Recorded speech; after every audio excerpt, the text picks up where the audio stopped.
School की जैसे ही छुट्टी होती है, एक मैडम की चहेती दो स्टूडेंट होती हैं। नाम एक का वर्षा होता है, दूसरी का टीना होता है। वर्षा और टीना से कहा जाता है कि बेटा कल सुबह जल्दी आ जाना। देखो कोई हो सकता है कि चेकिंग आ जाए, इसलिए आते ही सबसे पहले झाड़ू लगा देना। जैसे ही उन लड़कियों ने ये बात सुनी, क्योंकि ये पहली बार नहीं था, इससे पहले भी इन बच्चियों से इस तरह से काम कराया जाता था। स्कूल में वो लड़कियां अगले दिन सुबह 7:20 पर विद्यालय पहुंच जाती हैं और जो जिम्मेदारी दी गई थी झाड़ू लगाने की, वो जिम्मेदारी निभाने लगती हैं। लगभग 25 मिनट तक उस विद्यालय के अलग अलग कमरों में अलग अलग जगह पर जाती हैं और झाड़ू लगा रही थी। इसी बीच में एक ऐसा हादसा हो जाता है कि उस हादसे में 7 छात्र और छात्राओं की मौत हो जाती है। जैसे उनकी मौत की खबर सोशल मीडिया के माध्यम से जिला, प्रदेश, उसके बाद देश, हर जगह फैल जाती है, तो आप चाहे भारत के राष्ट्रपति हो, प्रधानमंत्री हो, मुख्यमंत्री हो, डीएम हो, ऐसा कौन सा अधिकारी था, ऐसा कौन सा नेता था जो इस मामले में बातचीत करने की कोशिश नहीं कर रहा था। हर कोई संवेदना प्रकट करने लगता है, तो कोई आरोप लगाना शुरू कर देता है कि उन मास्टरों ने अगर कोशिश की होती तो शायद कोई बच्चे नहीं मरते। तमाम तरह के आरोप प्रत्यारोप चलने लगते हैं और 7 बच्चे क्यों मारे जाते हैं, ये हर कोई जानना चाहता है। आज की इस कहानी के माध्यम से हम यही जानने की, समझने की कोशिश करते हैं कि आखिरकार वो 7 बच्चे क्यों मर गए और साथ ही जो 9 बच्चों की जिंदगी और मौत से जो जंग लड़ रहे हैं, उसके पीछे की पूरी कहानी क्या है। आज की जो सच्ची घटना मैं आपको सुनाने जा रहा हूँ, ये सच्ची घटना है राजस्थान प्रदेश का एक जिला है झालावाड़, और झालावाड़ से लगभग 100 किलोमीटर दूर एक गांव लगता है पिपलोदी। दरअसल विकास क्षेत्र मनोहर थाना का एक गांव है पिपलोदी। यहाँ पर एक विद्यालय है जिसका नाम है राजकीय उच्च प्राथमिक विद्यालय, जो कि इस विकास क्षेत्र से लगभग 15 किलोमीटर दूर पड़ता है। बात है ये 25 जुलाई 2025 की सुबह की, लगभग 7:30 बजे के आसपास का वक्त हो रहा था। जैसे बच्चे स्कूल के अंदर पहुंच रहे हैं, स्टाफ भी स्कूल के अंदर पहुंच रहे हैं, धीरे धीरे सब इकट्ठे हो रहे थे, लेकिन बूंदाबांदी हो रही थी। कभी बारिश तेज हो जाया करती थी तो कभी बारिश हल्की हो रही थी। रोज की तरह प्रार्थना भी होनी थी, इसलिए 2-3 बच्चे ऐसे थे जिनको स्कूल की साफ सफाई की जिम्मेदारी दी थी कि बेटा पहले जाकर झाड़ू लगा दो, उसके बाद फिर देखते हैं। झाड़ू लगती है और वो टीचर आपस में मशवरा करने लगते हैं। ये कहते हैं कि क्या अगर हम प्रार्थना बाहर कराएंगे तो सारे के सारे बच्चे बारिश में भीग जाएंगे, इसलिए एक काम करते हैं, ये कक्षा 6 और 7 का जो बरामदा है, एक काम करते हैं वहां पर बच्चों की प्रार्थना करा देते हैं। इस तरह की बात थी और बच्चों को आवाज लगाई जाती है। बच्चों से कहा जाता है कि जल्दी से इकट्ठे हो जाओ और ये जो 6 और 7 का बरामदा है उस पर वहां पर खड़े हो जाओ, आपकी प्रार्थना होगी। लगभग 35 से बच्चे, यानी कि कक्षा 6, 7 और 8 के 35 छात्र और छात्राएं आगे आ चुके थे। उनको लाइन से लगा दिया गया था और इसके बाद फिर टीचरों ने सहूलियत के हिसाब से या फिर सोचा कि बच्चे भीगे ना, इसलिए वो तो बरामदे से थोड़ा सा बाहर, जहां हल्की बूंदाबांदी थी, और सब बच्चे को अंदर खड़ा कर दिया। जो बच्चियां थी जिसका नाम वर्षा होता है और टीना होता है, वो जल्दी से झाड़ू लगाकर भाग कर आती हैं और आकर अपने स्थान पर खड़ी हो जाती हैं। और जैसे स्थान पर आकर खड़ी हुई थी, एक कंकड़ आकर एक वर्षा के ऊपर गिरती है, और जैसे वर्षा के ऊपर गिरती है, उसने कंकड़ को हाथ से उठाया। उठाने के बाद कहा कि मैडम जी, सर जी, जैसे आवाज लगाई कि देखो कंकड़ गिर रहे हैं ऊपर से, चूना गिर रहा है ऊपर से। जैसे ये आवाज लगाती है, एकदम सामने जो मास्टर जी थे एकदम सख्त हो जाते हैं और सख्त लहजे में कहते हैं कि एकदम शांत हो जाओ, प्रार्थना हो रही है। बच्चों को शांत करने के लिए आदेश दिया जाता है, वो बच्चे शांत हो जाते हैं। टीना ने भी कहा कि सर जी देखो और ज्यादा गिर रहा है। इससे पहले कि टीचर उनकी तरफ की आंखें निकाल के उन्हें शांत करने का इशारा कर देते हैं कि बिल्कुल खामोश खड़े रहो, प्रार्थना हो रही है। कुछ इसी तरह का इशारा था। जैसे शिक्षक शिक्षिकाओं ने ये इशारा किया, बच्चे शांत हो जाते हैं, प्रार्थना शुरू हो जाती है और अचानक ही भर भरा कर पूरी बिल्डिंग, यानी कि जो छत थी, वो गिर जाती है। छत गिर जाती है और छत जैसे ही गिरती है उसके बाद चीख पुकार मच जाती है। और चीखने वालों में सबसे पहले एक मैडम होती हैं जो विद्यालय की प्रधान अध्यापिका होती हैं, जिनका नाम मीना गर्ग होता है। मीना गर्ग चीखते हुए जोर से कहती हैं कि मेरे बच्चे दब गए हैं, और वो रोने लगती हैं, बिलखने लगती हैं। बाकी का स्टाफ भी रोता है, बिलखता है, लेकिन वो स्टाफ उस बरामदे से थोड़ा बाहर खड़ा हुआ था। बाकी के 35 के 35 बच्चे ऐसे थे जो उस बरामदे में वहीं खड़े हुए थे। कक्षा 6, 7 और 8 के वो बच्चे थे। कुछ बच्चे समझ पा रहे थे कि आखिरकार क्या हुआ है, कुछ समझने का उनको मौका ही नहीं मिला, उनको अवसर ही नहीं मिला। टीना हालांकि समझदार निकली और वर्षा भी समझदार निकली, उन्हें मौका मिला था और वो मौका मिलते ही वहां से निकल जाते हैं। लेकिन वो भी चीखती हैं, चिल्लाते हैं। जो बच्चे निकल चुके थे वो जोर जोर से चीख रहे थे, चिल्ला रहे थे और बचाने की अपील कर रहे थे। और जैसे ये बच्चों की, मैडम की, टीचरों की आवाजें गांव तक पहुंचती हैं, गांव का जो है, चाहे कोई बच्चा हो, बुजुर्ग हो, बूढ़ा हो, जैसे भी थे, जिस हिसाब से सूचना मिल रही थी वैसे दौड़ रहे थे इस विद्यालय की तरफ। आने के बाद किसी ने अपने हाथ से ईंटों को हटाना शुरू किया। कुछ जैसी जैसी मदद कर सकते थे ठीक वैसे ही प्रयास कर रहे थे, और प्रयास करने के बाद पता चलता है कि 19 बच्चे ऐसे हैं जो इस मलबे में पूरी तरह से दब चुके हैं। अब उसके बाद होना क्या था कि लोगों ने पूरी ताकत लगाई, ईमानदारी से काम करना शुरू किया। नजदीकी पुलिस स्टेशन तक सूचना दी, 112 नंबर पर सूचना दी, और फिर यहाँ से जो भी रेस्क्यू अभियान था प्राथमिक स्तर पर तो गांव वालों ने शुरू कर दिया, टीचरों ने शुरू कर दिया। देखते ही देखते 4-5 बच्चों को निकाला गया। यहाँ से लगभग 15 किलोमीटर दूर CHC होता है, यानी कि जो मनोहर थाना है जहाँ पर एक स्वास्थ्य केंद्र है, वहां पर बच्चों को जैसा जिसका हिसाब किताब लग रहा था, कोई मोटरसाइकिल से तो कोई गोद में, कोई किसी तरह से जैसे भी था, वो वहां से बस भाग रहा था उन बच्चों के लेके। जैसे CHC पहुंचते हैं तो डॉक्टर ने जब नब्ज को टटोलना शुरू किया है तो पता चलता है कि उनकी पल्स पूरी तरह से बंद हो चुकी है, यानी कि 4 बच्चों की तो मौके पर ही मौत हो चुकी थी।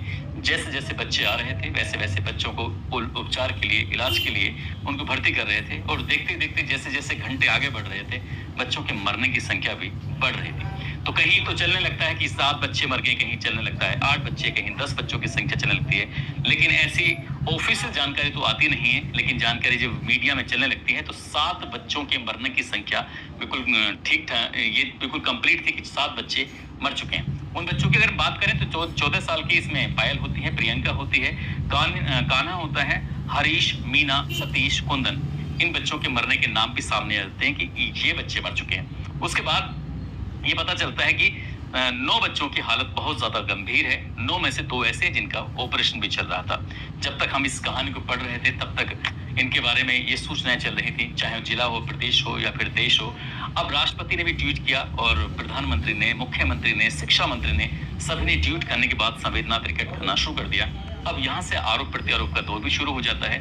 गांव का ही रहने वाला एक व्यक्ति होता है जिसका नाम छोटू लाल होता है। छोटू लाल की जो बेटी होती है जिसका नाम मीना होता है, और उसका बेटा होता है कान्हा, जो इसी विद्यालय में पढ़ने के लिए जाते हैं। सगे भाई और बहन होते हैं, वो भी इसी मलबे में दबकर उनकी मौत हो जाती है। अब जो पिता है, परिवार के बाकी लोग हैं, कभी गांव में जा रहे हैं तो कभी CHC में पहुंच रहे हैं, कभी वो जिला मुख्यालय पर उस स्वास्थ्य केंद्र पहुंच रहे हैं देखने के लिए कि हमारे बच्चे कहाँ हैं। रो रो कर पूरे परिवार का बुरा हाल हो जाता है। ऐसे ही एक और व्यक्ति होता है जिसका नाम बीरम होता है। बीरम का एक बेटा है। बीरम मजदूरी करने के लिए गया हुआ था कोटा। जब उसे पता चलता है कि यहाँ कुछ हादसा हो गया है, छत गिर गई है, तुम्हारा बच्चा भी उसमें आ गया है लपेट में, तो जितने जल्दी हो सके आ जाइए। वो दौड़ता हुआ गांव पहुंचता है, जैसे भी उसके साधन मिलते हैं। उसके बाद पता चलता है कि नहीं, उसको तो लेके CHC पहुंचे हैं। तो CHC पहुंचता है तो वहां से पता चलता है कि वो जिला अस्पताल पहुंचा है, आप वहां जाइए। जिला अस्पताल में जब पहुंचता है तो अपने बच्चे को मरा हुआ देखता है। बस उसका भी रो रो कर बुरा हाल हो जाता है। कुंदन को याद करके वो हमेशा मीडिया के सामने अपनी पुरानी कहानी बयां कर रहा था कि कैसा उसका बच्चा था और उसके साथ आखिरकार क्या हो गया। बस गांव वालों के पास जब मीडिया कर्मी पहुंचते हैं, उनसे बातचीत करते हैं, तो गांव वाले अब अपनी अपनी कहानी बताना शुरू कर देते हैं। इसी बीच में प्रशासन की टीम मौके पर पहुंच जाती है, रेस्क्यू अभियान शुरू हो जाता है। बच्चों को जैसे बाहर निकाला जाता है, सबसे पहले उस बिल्डिंग को गिराया जाता है ताकि कोई दोबारा हादसा ना हो, या हो सकता है कि कहीं कोई इसमें और कुछ ज्यादा बात ना बने। अभी तो प्रशासन की अपनी पता नहीं क्या बात थी कि उसे पूरी बिल्डिंग क्यों गिराना था, तो पहले गिराते तो शायद कुछ लाभ भी मिल जाता। लेकिन जब गांव वालों के पास जब मीडिया कर्मी जाते हैं, उनसे बातचीत करते हैं, तो गांव वाले बताते हैं कि हमने कई बार इस विद्यालय के स्टाफ से कहा कि साहब जितने जल्दी हो सके इस स्कूल को ठीक करा दो। तभी कोई मास्टर जी इनमें से ये कहते हैं कि एक काम करो, 200 रुपए चंदा इकट्ठा कर लो, हम सब मिलकर इसकी छत डाल देंगे। बस इतना था कि गांव वाले ये भी कहते हैं कि कभी कभार कुछ चंदा इकट्ठा होता था तो अपनी तरफ से प्रयास भी करते थे, लेकिन सरकारी तंत्र की तरफ से ऐसा कुछ होता नहीं है। हालांकि जैसे ही इस हादसे की खबर आती है उसके बाद प्रदेश सरकार जाग जाती है और 200 करोड़ रुपए तुरंत जारी कर दिए जाते हैं कि जितने भी जर्जर भवन हैं, विद्यालय हैं, उनको चिन्हित किया जाए, उन पर काम करना शुरू किया जाए। काश ये बात पहले हो जाती तो ये 7-8 बच्चे जो मर चुके हैं ये कभी ना मरते, और जो बच्चे ऐसे हैं जो विकलांग हो चुके हैं, जिनके शरीर के किसी हिस्से में चोट लगी है, शायद वो कभी नहीं होता। अब चाहे पैसे जारी करें या फिर इनको बहुत मोटा मुआवजा दें या इनके परिवार के लोगों को नौकरी का भरोसा दें, कुछ भी करें, जो गया है वो कभी वापस लौट कर नहीं आएगा। और जिसके शरीर का कोई अंग खराब हुआ है वो जिंदगी भर अपाहिज कहलाएगा, और साथ ही वो उस हादसे को हमेशा हमेशा याद करेगा और कोसेगा उस तंत्र को, कोसेगा उन शिक्षकों को, कोसेगा उन लोगों को जिनकी वजह से उसके शरीर के इस अंग में कोई भी चोट पहुंची है। दरअसल जिम्मेदारी तो शिक्षक वो लोग समझते नहीं है। कई ऐसे मेरी जानकार भी ऐसे विद्यालय हैं, कहीं ऐसी जगह हैं जहाँ पर मैंने खुद अपनी आंखों से देखा है, कानों से सुना है, जहाँ पर राजनीति बहुत ज्यादा होती है। व्यवस्थाएं गड़बड़ हैं, लेकिन जो सहायक अध्यापक होते हैं उनके हाथ में पावर नहीं होती, वो चाहकर भी इसमें कुछ कर नहीं पाते। प्रधान अध्यापक ये सोचता है कि मैं क्या क्या लिख कर दूं, क्या करूं, इसलिए वो अपनी नौकरी करने में मशगूल रहता है। लेकिन यहाँ पर मैं थोड़ी सी और बात अगर करना चाहूंगा, जैसे डीएम साहब के सामने पत्रकारों ने माइक लगाया, तो पत्रकार जब डीएम साहब, जिनका कलेक्टर हैं, इनका नाम है अजय सिंह राठौर, उनसे पूछा जाता है कि आप इस मामले में क्या कहना चाहते हैं, तो वो कहते हैं कि ये विद्यालय जर्जर भवन की, जो जर्जर भवन थे उनकी सूची में था ही नहीं, यानी कि कोई विद्यालय की तरफ से शिकायत की ही नहीं गई। जब शिकायत ही नहीं की गई तो हम क्या ठीक कराते। इसका मतलब साफ है कि अब कहीं ना कहीं जो अभिभावक हैं वो स्कूल के स्टाफ से कह रहे थे। स्कूल का स्टाफ अगर कहता भी होगा, अक्सर स्कूलों में कोई ना कोई जांच अधिकारी आता है, कोई अधिकारी आकर जांच पड़ताल करता है, और हमेशा ऐसा होता है कि सर हमारे स्कूल में ये दिक्कत आ रही है, हमारे स्कूल में ये परेशानी हो रही है। कभी लिखित में कोई शिकायत नहीं करते। अगर काश इस विद्यालय के स्टाफ ने भी लिखित में शिकायत की होती तो शायद ये हादसा ना होता, क्योंकि प्रशासन शायद जाग जाता। और लिखित में शिकायत इसलिए नहीं की क्योंकि अपनी वो जिम्मेदारी नहीं समझ रहे थे। सोच रहे होंगे कि हाँ ठीक है, नौकरी करना है, करके चले जाएंगे, लेकिन उन्हें नहीं पता कि वो शायद अब बहुत लंबे समय तक एक उलझन में उलझ गए हैं। क्योंकि जैसे ही खबर वायरल होती है उसके बाद मीना गर्ग, जावेद आलम जो कि शिक्षक हैं, रामविलास, कन्हैया लाल सुमन, बद्रीलाल लोधा, दरअसल इनको तत्काल प्रभाव से निलंबित कर दिया गया। हालांकि सस्पेंड होने के बाद ये बहाल जरूर हो जाएंगे यदि इनके खिलाफ 302 की धाराओं में, जो भी हत्या की धाराएं बनती हैं, जो फिलहाल बीएनएस की धाराएं, उसमें अगर मुकदमा दर्ज हो गया तो शायद पूरी जिंदगी ये मुकदमा उनका पीछा नहीं छोड़ेगा। इसलिए भविष्य में किसी स्कूल में ऐसी कोई घटना हो, उस घटना से बचने से पहले ही आप लोगों को भी अपने अपने विद्यालय की तमाम जो शिकायतें हैं उसको लिखित रूप में कर देना चाहिए, जिम्मेदारी समझते हुए। भले चाहे वो प्रशासन करे न करे, कम से कम कल को होने वाले किसी हादसे से बचा जा सकता है। साथ ही डीएम कम से कम विद्यालय पे स्टाफ पर कोई आरोप तो नहीं लगाएगा। दोस्तों, एक और बात, जांच अधिकारी जरूर जाते हैं, लेकिन उनका दिमाग होता है कि कहां से क्या मोटा कमीशन मिलेगा, किसी शिक्षक के सस्पेंड करने पर क्या कितनी मोटी कमाई हो सकती है, इसलिए ध्यान वहां जाता है। अगर ये लोग अपना जिम्मेदारी से काम करें तो इन गरीब बच्चों का भला हो जाए।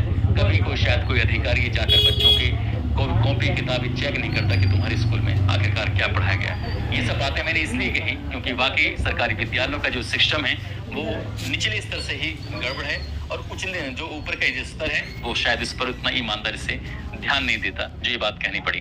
दोस्तों, इस पूरे घटनाक्रम को सुनाने का उद्देश्य किसी को परेशान करना नहीं है, किसी का दिल दुखाना नहीं है, बल्कि आपको जागरूक करना है, आपको सचेत करना है, आपको बताना है, जताना है, ताकि भविष्य में कोई ऐसा हादसा फिर से ना हो जाए।